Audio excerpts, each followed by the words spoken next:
We're dealing with a chameleon here, okay? First thing you need to know.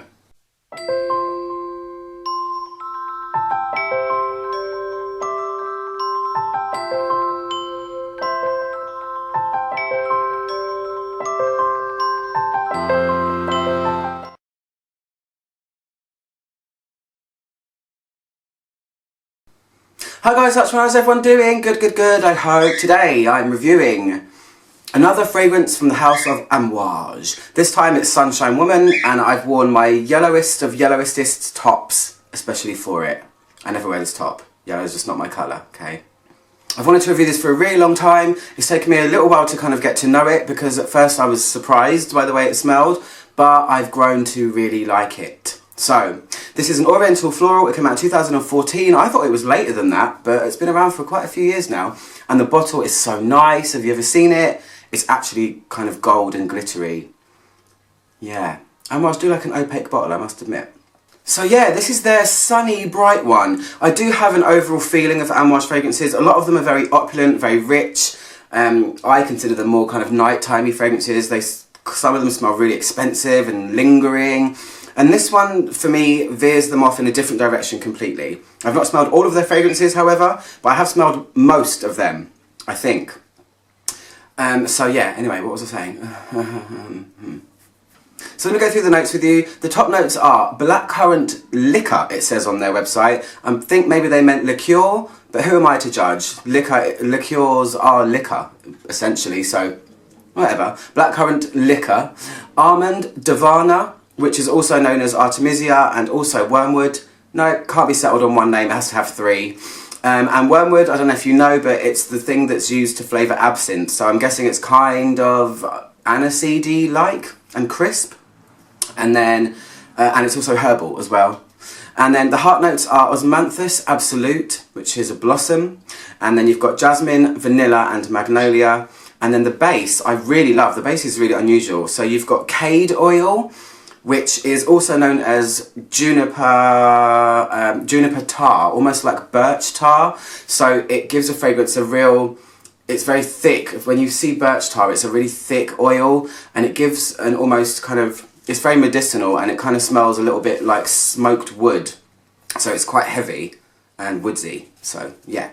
And then you've got patchouli, blonde tobacco and papyrus. The base, I've never seen a base like that before. It's not the usual suspects, cedar, vanilla, amber, blah, blah, blah. This is all things that you don't really find in bases, apart from patchouli, I guess. So, what does it smell like? Let's put it on again. I'm wearing it a couple of times recently. So yeah, my first initial impression of this one, the first time I ever smelled it, was, wow, that doesn't smell like an Amouage to me. It's the most, I think, far removed from the entire collection of all of the things that I've smelled. Given I haven't smelled CL yet, and a couple of other ones that I think are way more floral, and also Reflection is very, very floral. But like I said before, a lot of their fragrances are very deep and opulent, and this one is immediately bright. I mean, go figure, it's called Sunshine. What else would you expect? It has a very bright, airy kind of feeling, and it's very crisp. It smells fruity, and the reason it smells fruity is because, even though there is no fruits in here apart from blackcurrant, but it doesn't smell blackcurranty at all. What I get from this mainly is Osmanthus. Now, Osmanthus is a blossom, and the floral tone in this is definitely on the blossomy side as opposed to flowers that grow out of the ground. I've always thought that blossoms have a kind of sharper nature. They give a kind of tart feeling to a fragrance. You know, like linden blossom, it's very tart and it's very sharp, and this has got that type of floral feeling, so it's very crisp floral straight away, but it really smells like apricots, and Osmanthus blossom gives off an apricot-like aroma, and that's what I realised I'm smelling after smelling it so many times. So you have this sharp apricot-y blossom type smell straight away, really light, not like Amouage at all, but there is a peak, there is a hint of something opulent going on that's starting to come through already. But for the most part, it's very light. There's a touch of sweetness and a touch of powderiness coming from almond, and it almost feels, and this is going to sound a little bit bizarre, but the almond sweetness almost feels, or something in here, almost feels a little bit salty, like. it's almost like a salty, powdery thing way in the background. But the main thing is this sharp, blossomy apricot, fruit, bright kind of thing straight away. I don't really smell anything like magnolia or jasmine, but I can also tell that vanilla is trying to come through in this as well. And the heart is where it completely changes. We're dealing with Amorpha. This is a fragrance that eventually does, for me, get to where I can say, oh, okay, it does feel a bit amouage-y now. And the reason for that is cade. The cade oil is doing something in the base of this, along with a bit of patchouli, that's, when it dries, it starts to kind of deepen it a little bit. And at times I've thought, okay, am I smelling oud here maybe a little bit? It's got a touch of something very rich and woody that kind of pulls it down again from being this bright, sunny fragrance. It starts out like that, but it definitely turns different in the heart. Very, very different. When you smell it like this up close, there's so much deepness in there underneath, but it's got this immediate over-the-top crispness, but you can feel that there is something a slight bit, dare I say, darker. I mean, it's never a dark fragrance. We're not talking like epic or memoir from them, but it's very apparent that there is a core of something that's gonna take you there eventually. It's just strange because there are other flowers in here, you know, quite prominent ones. Magnolia and jasmine are really, usually in a heart, they usually prevail, but it's really the Osmanthus absolute that prevails in this one. And that's why I said it feels more blossomy as opposed to flowery. Even though blossoms are technically flowers, but you kind of get what I mean, right? Yeah? So drying further still, I do start to feel, it's like an underlying smoky woodiness.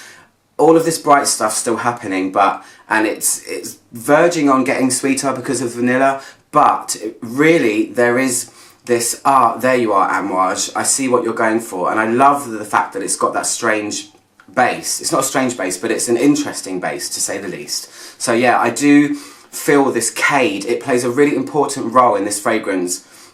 Like I said, that kind of, it's almost like it's the core of it, but it never overtakes. So it does change the character of the fragrance when you're in the heart. So love it for that. When it's really dry, all of the kind of sharp brightness goes away and it does get to a more fuzzy level. The vanilla starts to do its job a bit more. It does have this almost kind of oudy, smoky cade thing going on, but it does temper right down to something that is still light enough to be summery or sunshine as they want it to be. But yeah, I like that I can feel something a little bit, we haven't lost you completely, Amouage, so I'm grateful for that. A lot of notes don't come out in the bottom for me, patchouli, things like that. Papyrus is a very dry, papery note, obviously, but I don't really get that. And tobacco, blonde tobacco, I'm not sure what it actually smells like, but what sticks out to me in the base is a smooth vanilla. The vanilla does actually kind of permeate the base a little bit, but it's really a light, smoky, and it kind of loses a bit of character in the base, but it's still interesting and different enough, I think. Not like Amouage at all, usually, but I can still feel it. It's nice, there's a tiny bite through the middle and I really, really like that.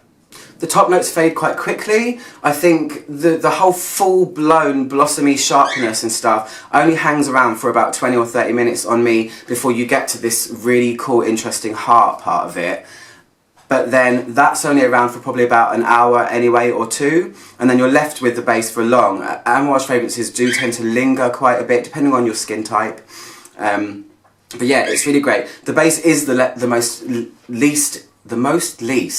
least interesting part of the entire experience, but it's still cool. Still not anything Amouage-y though, completely Amouage-y. And that's it, that's all I can really say about it. It is a bit of a different one, but I'm glad I've got to try it. I really want to try the men's one now, not only just because it's got beautiful packaging, but I really, really want to try it.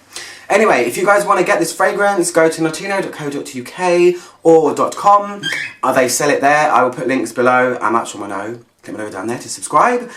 Or there, wherever it is today. I never know where it is. And I'll see you guys soon for another review. Goodbye!